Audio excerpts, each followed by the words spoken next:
আসসালামু আলাইকুম। আজকে একটা অসাধারণ দৃশ্য দেখলাম। আমি অনেককাল সাংবাদিকতার সঙ্গে জড়িত, কিন্তু এইরকম দৃশ্য আমি আসলে দেখি নাই। মানে একটা দলের নেতার যে কি পরিমাণ ডেডিকেশন থাকতে পারে, আজকে ডাক্তার শফিকুর রহমান কিন্তু সেটা প্রমাণ করে দিলেন।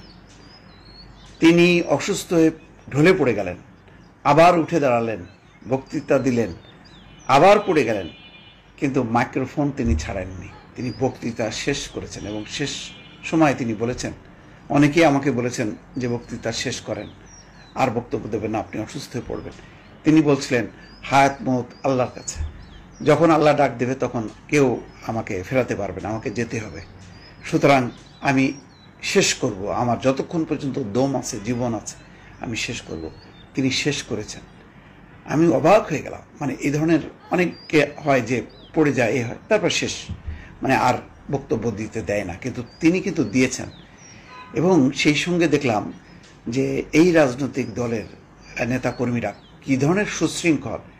নেতা যা চেয়েছেন সেটাই কিন্তু তার মনোবাঞ্ছা পূরণ করেছেন। তারা জানেন যে একটা দুর্ঘটনা ঘটে যেতে পারে, তারা কিন্তু বাধা দেননি। তারা আপ্রাণ চেষ্টা করেছেন নেতাকে সুস্থ রাখার জন্য। দেখলাম কেউ ফ্যান দিয়ে বাতাস করছে, কেউ পেছনে ধরে আছে, মানে তারা শঙ্কা করছেন।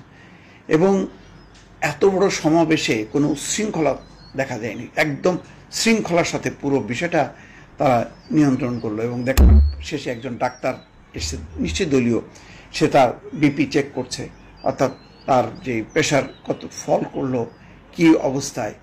মানে এইরকম একটা উদ্বেগ উৎকণ্ঠার মধ্যে কিন্তু ডাক্তার শফিকুর রহমান শেষ পর্যন্ত বক্তব্য দিলেন।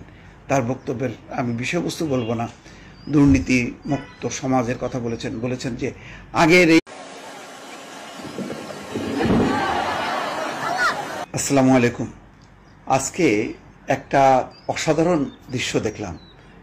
আমি অনেককাল সাংবাদিকতার সঙ্গে জড়িত, কিন্তু এইরকম দৃশ্য আমি আসলে দেখি নাই।